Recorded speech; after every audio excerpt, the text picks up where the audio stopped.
en el libro de Hebreos. Hoy les mandé un texto. ¿Cuántos leyeron todo el capítulo del libro de Hebreos? ¿Lo leyeron? ¿Pudieron leerlo? Bien, gracias. Muy bien. Se los mandé porque dije, va a ser parte de la prédica y está bueno que lo puedan leer. Dice en el capítulo 12, versículo 1 y 2, Hebreos 12, versículo 1 y 2. Por tanto, nosotros también, teniendo en derredor nuestro tan grande nube de testigos, despojémonos de todo peso y del pecado que nos asedia y corramos con paciencia la carrera que tenemos por delante, puesto los ojos en Jesús, el autor y consumador de la fe, el cual, por el gozo puesto delante de él, sufrió la cruz, menospreciando el oprobio, y se sentó a la diestra del trono de Dios. ¿Quién se acuerda quiénes eran las nubes de testigos de las que habla el escritor de Hebreos? ¿Quién era la nube de testigos? ¿Nosotros, dice Sara? No. ¿Y quiénes son los que estaban alrededor? ¿Quiénes eran? Los héroes de la fe. ¿Se acuerdan que en el capítulo 11 habla de los héroes de la fe? Y habla de cada uno de ellos de una manera tremenda. Bueno, es la nube de testigos que nos miran, dice. Tremendo, a mí se me pone la piel de boca. Pero es tremendo, hermano. Es tremendo, pero es la nube de testigos. Y dice el escritor, digo el escritor del libro de Hebreos, porque no se sabe quién lo escribió. Algunos decían era Pablo, otros dijeron no es el estilo de Pablo. Pedro no es el estilo de Pedro. Santiago no es el estilo de Santiago. Entonces no se sabe, y son esos misterios del Señor que utilizó a alguien y no se sabe el nombre. Y a veces en las cosas del Señor el anonimato es maravilloso. Pero dice una gran nube de testigos que nos observan. Dice, corramos bien, corramos bien. ¿Se acuerdan cuando estábamos en el colegio secundario? Yo recuerdo cuando estaba en primer año, había atletismo. Y la verdad que a mí no me gustaba ni medio el atletismo. No era amigo del atletismo, aunque después de grande salía a correr. Ahí no me copaba mucho el atletismo. Y recuerdo que había que correr porque era la materia que había, y había que correr, y yo me sentía tan ridículo corriendo alrededor de toda una pista, ¿no? Pero en el camino del Señor dice, corramos con paciencia esta carrera en la que el Señor nos ha puesto con esa nube de testigos que nos mira, que nos observan. ¡Qué misterio! Pero lo dice la palabra del Señor. Lo dice la palabra de Dios. Son esas cosas que el Señor las hace como Él quiere. Pero me acuerdo que estaba en primer año y teníamos que correr salto en vallas. Y era salto en vallas. Y el salto en vallas tenía toda una técnica que uno corría, se encontraba con la primer valla, estirabas la pierna, saltabas, tenías que dar un paso, otro paso, y el tercer paso tenías que saltar la otra barra. Era toda una técnica. Y si no la hacías bien, te llamaban la atención. Y yo que ya estaba atravesado con esto que no me gustaba mucho, comencé a correr, salto a la primera valla, hago un paso, dos, salto a la segunda valla, un paso, dos, salto a la tercera valla, y ya me quedó corta. Y se me cerraron las piernas en el medio de la valla. ¿Vio? A usted le dolió y a mí también. Tremendo. El profesor miró y dijo, lo tuyo no es el salto de las barras. Y ahora se da cuenta, le digo. Pero bueno, corramos con paciencia lo que tenemos por delante. Pero corrámoslo bien, amémoslo y hagámoslo bien. Porque el escritor de Hebreos que comienza a decirnos dónde es que estamos, no estamos como observando. Los que están observando es la nube de testigos. Y la nube de testigos, ya les dije quién es, habla de nube de testigos. Ahí quiénes están algunos de los testigos. A ver, díganme. ¿Quién? ¿Quién? ¿Quién más? ¿Quién? No, no escuché. Elías, Moisés, claro, están todos ellos. Hasta aún los que fueron aserrados, que no figuran sus nombres. Tremendo. Todos ellos que nos miran. Miren el auditorio que tenemos. A veces uno puede decir, yo pensaba, mientras meditaba en la palabra, todos los varones que hoy estamos acá, vamos a jugar un partido de papi fútbol. Vamos a hacer un partido de papi fútbol y en la tribuna está Messi, el Dibu Martínez, De Paul, Julián Álvarez,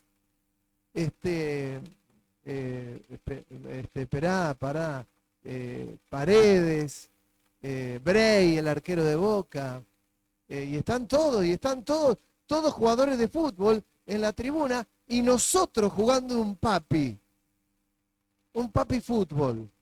¿Se imagina? A mí me daría vergüenza.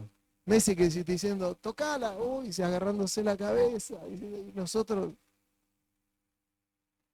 alguno me gritaría de la tribuna, cabeza de rodilla, y bueno, nos gritarían cosas, y la nube de testigos sería unos jugadores de fútbol, y uno dice, che, qué lindo, imagínese ver a esa nube de testigos, hombres y mujeres, que pelearon la buena batalla, que la ganaron, que conquistaron lugares, que cerraron bocas, otros que fueron aserrados, otros que escucharon la voz del Señor y siempre obedecieron, otros que el Señor les dio la victoria con todo lo que el Señor les había pedido y ellos lo hicieron. Esa nube de testigos.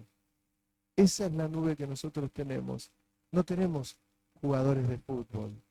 Tenemos nube de testigos de hombres y mujeres, de santos.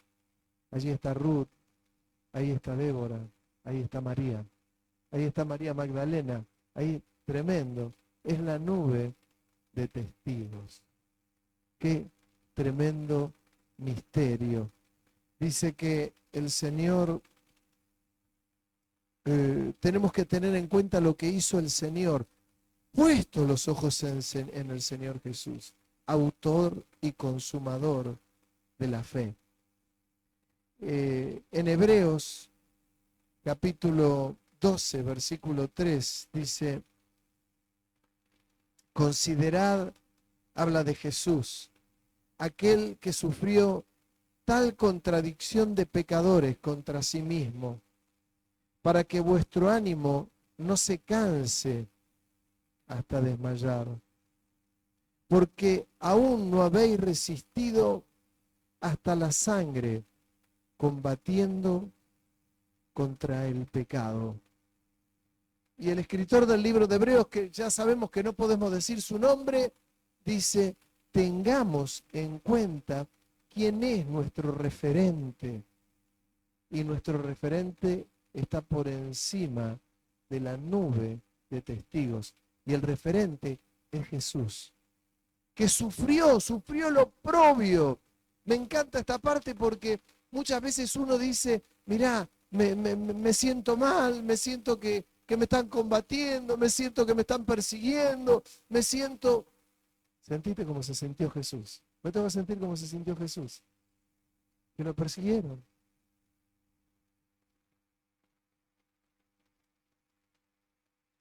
Dice el escritor de Hebreos que tenemos que combatir contra el pecado. ¿Cómo lo hizo Jesús? Que no tuvo pecado. No tuvo pecado. Nosotros combatir contra el pecado.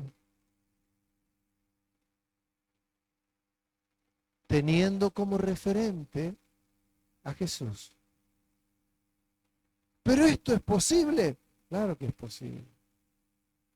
Qué hermoso y qué bueno que es el arrepentimiento de pecado, porque aun cuando uno pecamos, tenemos a un abogado, que el abogado es el que nos perdona de nuestros pecados y que nos permite poder combatir, de ser necesario, hasta la sangre. Cuando yo miro la vida de José, ¿se acuerdan cuando José fue acusado por Potifar, que había acosado a su mujer y no la había acosado? La mujer lo acosaba a José y huía del pecado, huía. Tuvo que estar preso 2 años y comenzó a pasar cosas en su vida. Después él pudo comprender el plan que Dios tenía con su vida. Tenía que ir preso, en la cárcel revelar el sueño a un panadero y un copero. Murió el panadero, el copero quedó vivo y José le dijo: acordate de mí cuando quedes libre para sacarme de acá. El copero se olvidó hasta que Faraón tuvo un sueño y nadie se lo pudo interpretar. Y cuando se lo dijo el copero, le dijo: conozco a alguien que me olvidé de él, estaba en la cárcel, interpreta sueños, llámenlo. Y le interpreta el sueño y le habla de los 7 años de abundancia y 7 años de escasez. Y Faraón lo pone como administrador de todo. Y le da luego de comer a sus hermanos y a su padre, que vienen porque había hambre en la tierra. ¿Y a dónde vienen? ¿A dónde van? A Egipto, donde estaba José. José entendió el plan que Dios tenía con su vida en esa etapa de su vida. No lo pudo entender mientras estaba en pleno proceso y le dolía. ¿Ustedes creen que disfrutaba estar en la cárcel? ¿Quién disfrutaría eso, no? ¿Creen que disfrutaba sin ver a su padre? Sus hermanos no, sus hermanos le tenían envidia, un odio mortal, pero a su padre lo extrañaba. Sin embargo, nosotros en este tiempo no dejemos de tener puesta la mirada en Jesús, porque pasó por el oprobio. Y nosotros tenemos que luchar contra el pecado, nuestro pecado, de ser necesario, hasta la última gota de nuestra sangre. No porque derramemos la sangre como lo hizo Jesús, sino poniendo toda la garra y todo el esfuerzo para no pecar. A veces uno ve que algunas cosas se toman tan livianamente. Hay hermanos que viven en pecado y dicen: bueno, ya el Señor me perdonará, ya el Señor me perdonará. No, yo arreglo las cosas con el Señor. Y viven en pecado. Y dice: che, ¿cómo puede ser? Hebreos capítulo 12, versículo 5, dice: y habéis ya olvidado la exhortación que como a hijos se os dirige, diciendo: hijo mío, no menosprecies la disciplina del Señor, no desmayes cuando eres reprendido por Él, porque el Señor, escuche bien, al que ama, lo disciplina y azota a todo el que recibe por hijo. Si soportáis la disciplina, Dios os trata como a hijos, porque ¿qué hijo es aquel a quien el Padre no disciplina? Pero si se os deja sin disciplina, de la cual todos han sido participantes, entonces sois bastardos y no hijos. Por otra parte, tuvimos a nuestros padres terrenales que nos disciplinaban y los venerábamos, porque no obedecemos mucho mejor al Padre de los Espíritus y viviremos. Y aquellos ciertamente por pocos días nos disciplinaban como a ellos les parecía, pero para lo que nos es provechoso, para que participemos de su santidad. Es verdad que ninguna disciplina hay al presente. Parece ser causa de gozo, sino de tristeza, pero después da fruto apacible de justicia a los que en ella han sido ejercitados. Hermanos, Dios disciplina y disciplina. Y da el ejemplo del Padre. Hoy yo sé que hay una nueva teoría, los tiempos van cambiando, la psicología se ha metido de tal manera en los hogares, en los niños, que es difícil que a un nene se lo disciplinen. Es difícil. No, hay que dejarlo ser. No hay, sino uno puede entorpecer su personalidad.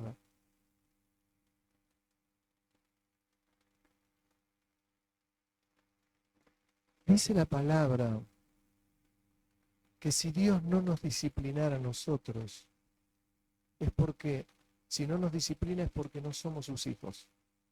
Y si no somos sus hijos, somos bastardos. Medio fuerte, ¿no?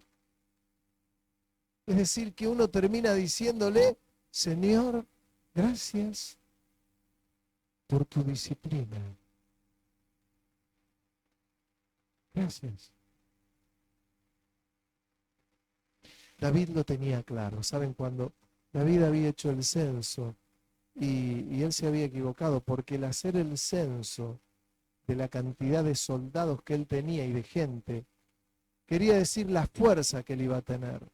Y el consejo que le daban el general y otros era, no hagas el censo y de lo que vos crees que tenés, Dios te dé mucho más todavía.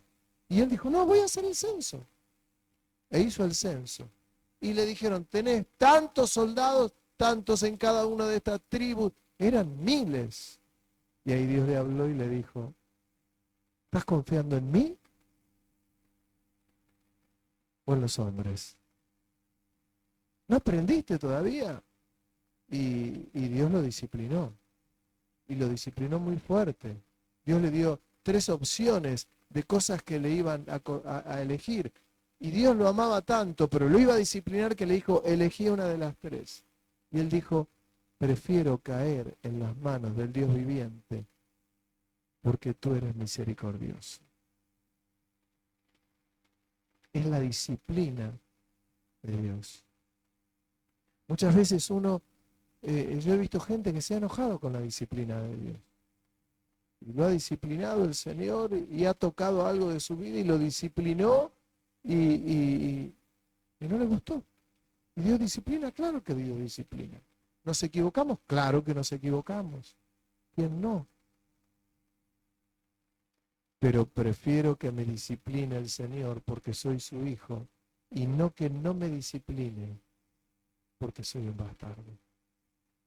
Y que se enoje. Yo un día escuché a alguien, un hijo, que le dijo a sus padres, digo, si a mí ustedes me levantan la mano, yo los denuncio en la escuela. Me protegen en la escuela.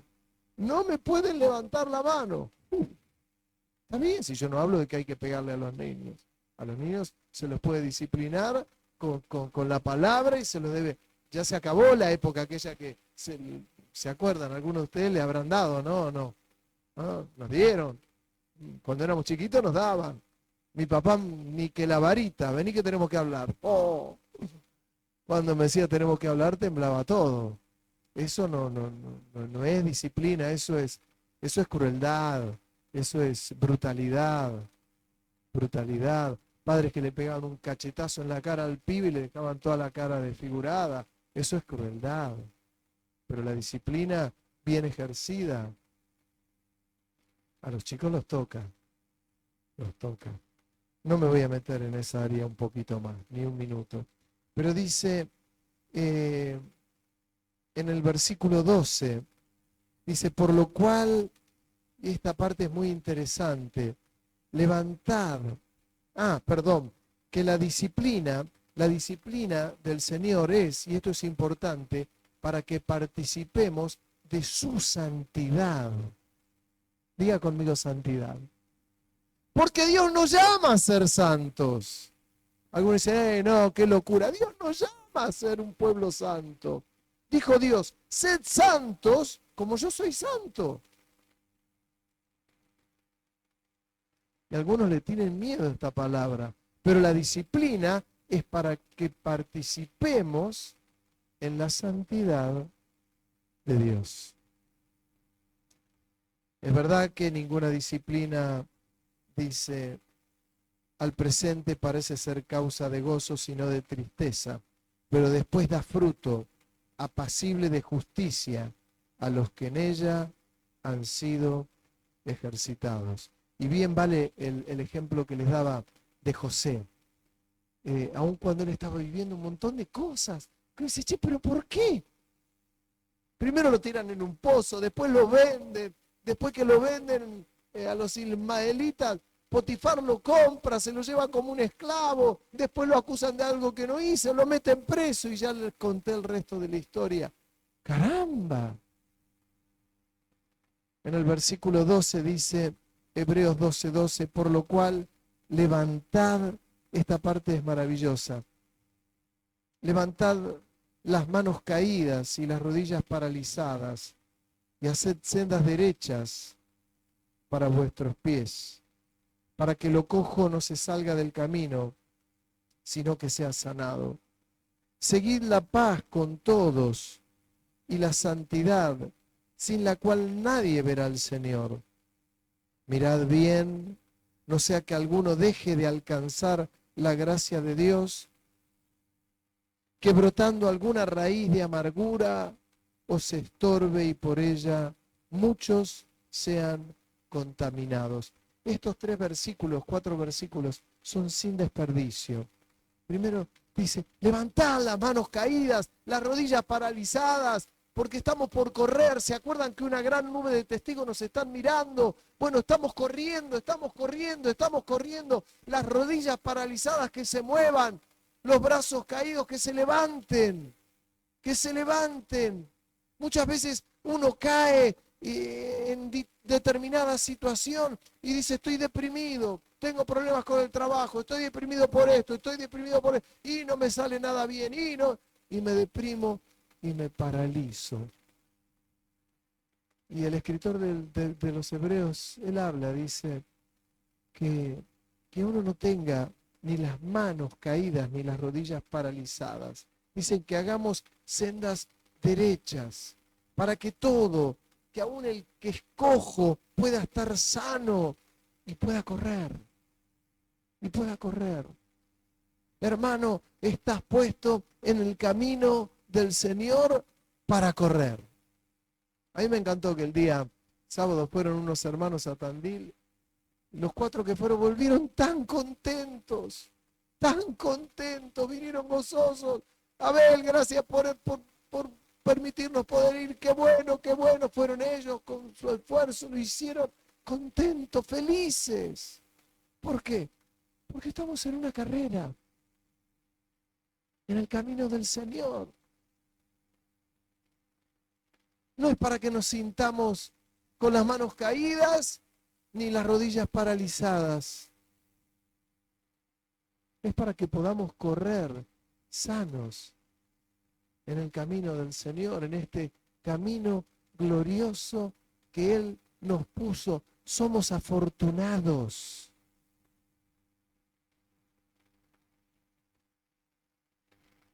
Seguid la paz con todos y la santidad sin la cual nadie verá al Señor. Hermano, tenga paz con todos. tenga paz con todos. Que otro tenga problema con vos, eso es otra cosa. Pero vos tenés paz con todo el mundo, con todo el mundo, con todo el mundo. Con todo el mundo. Tengamos paz con todos. Con todos. Con todos. Buscad la paz y la santidad, sin la cual nadie verá al Señor. Luego habla de las raíces de amargura. ¿Saben?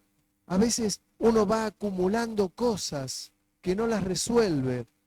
Y cuando no las resuelve, las tiene ahí, las tiene ahí. No trató de sanar eso en el Señor. No trató, si era una cuestión de pedirle perdón a alguien o perdonar a alguien, no lo hizo y se quedó con eso ahí, con eso ahí, con eso ahí. Yo le voy a contar algo que me pasó en mi casa en una oportunidad.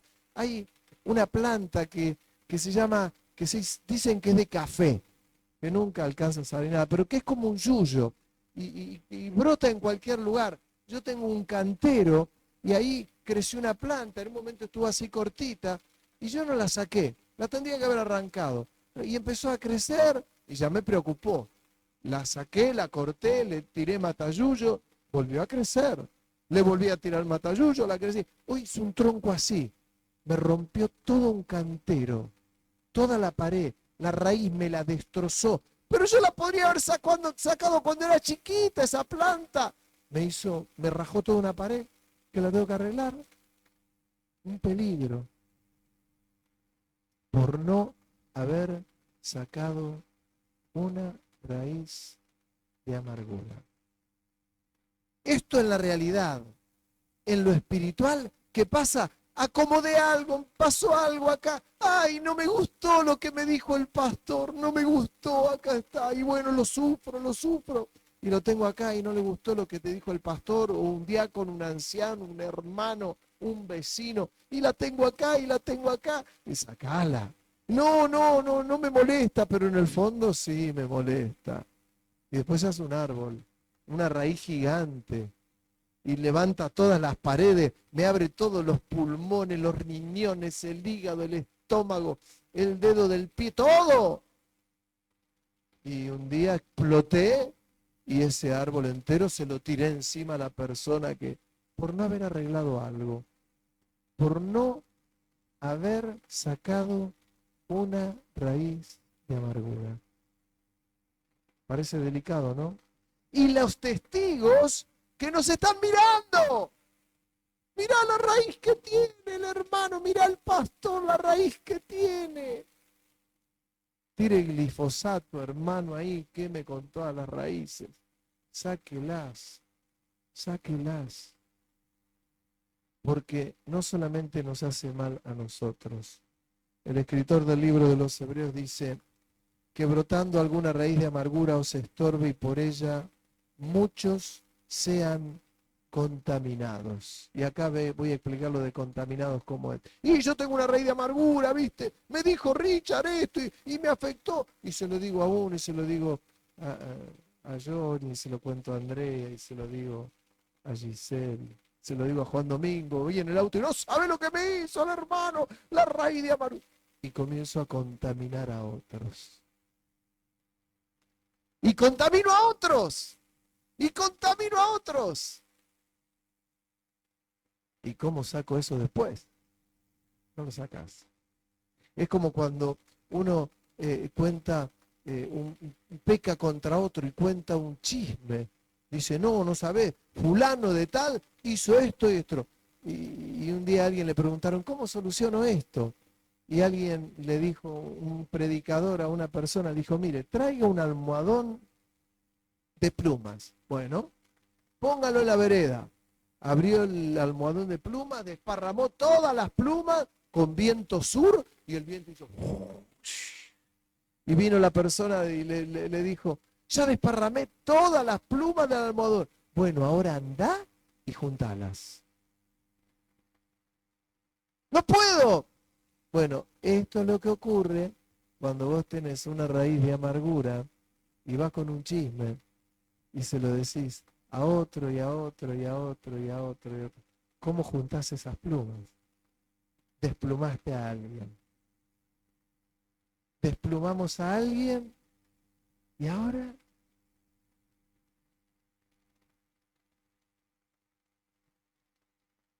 Hebreos, el versículo 18, saltamos algunos.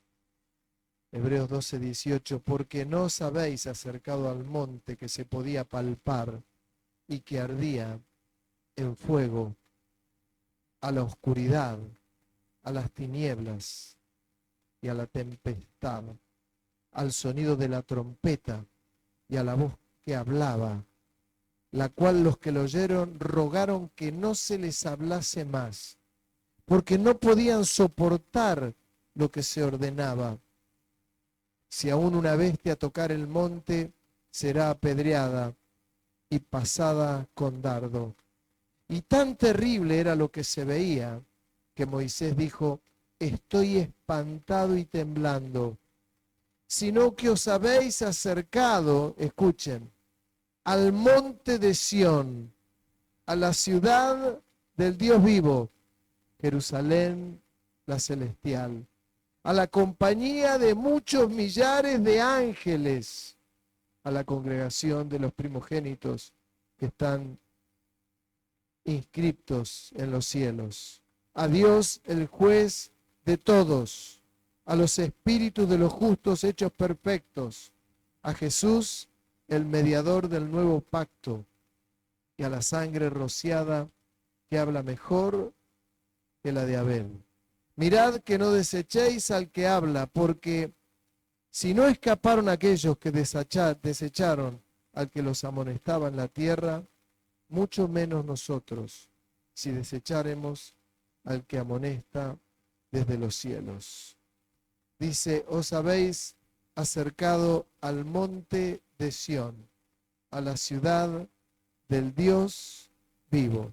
Sión es fortaleza de Dios. Y da el ejemplo, habla del monte Sinaí y dice, no se acercaron al monte Sinaí donde era durísimo eso. Dice que Moisés temblaba, sino que se acercaron a Sión, la ciudad del Dios vivo, misericordioso, de gracia, de amor, de santidad, de poder de Dios.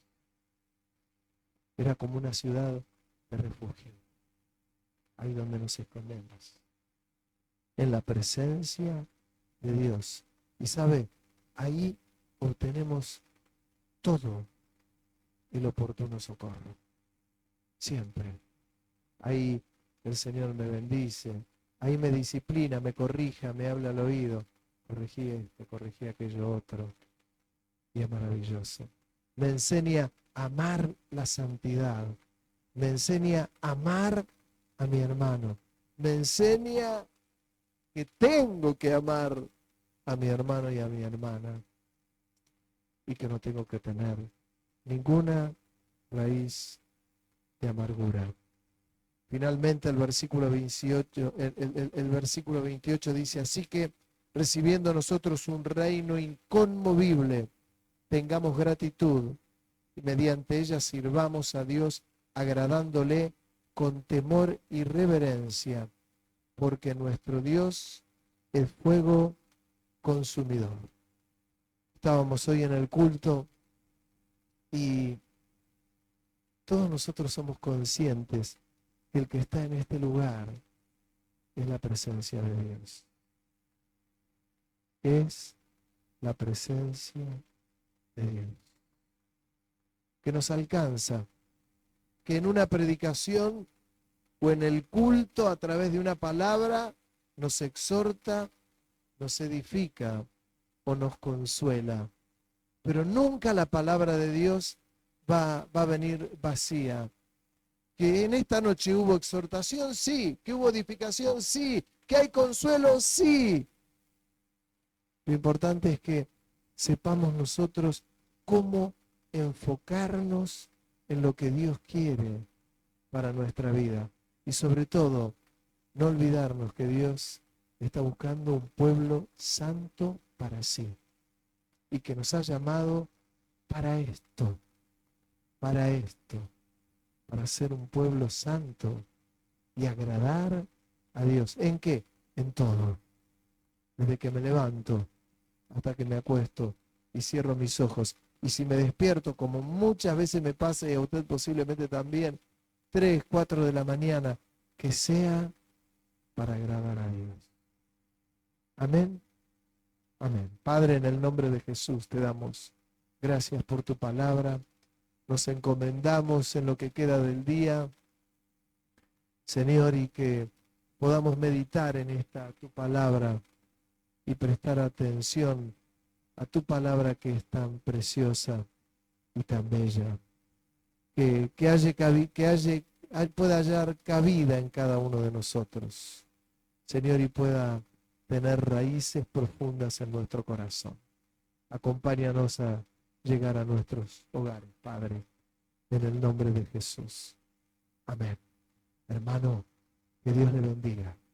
Amén.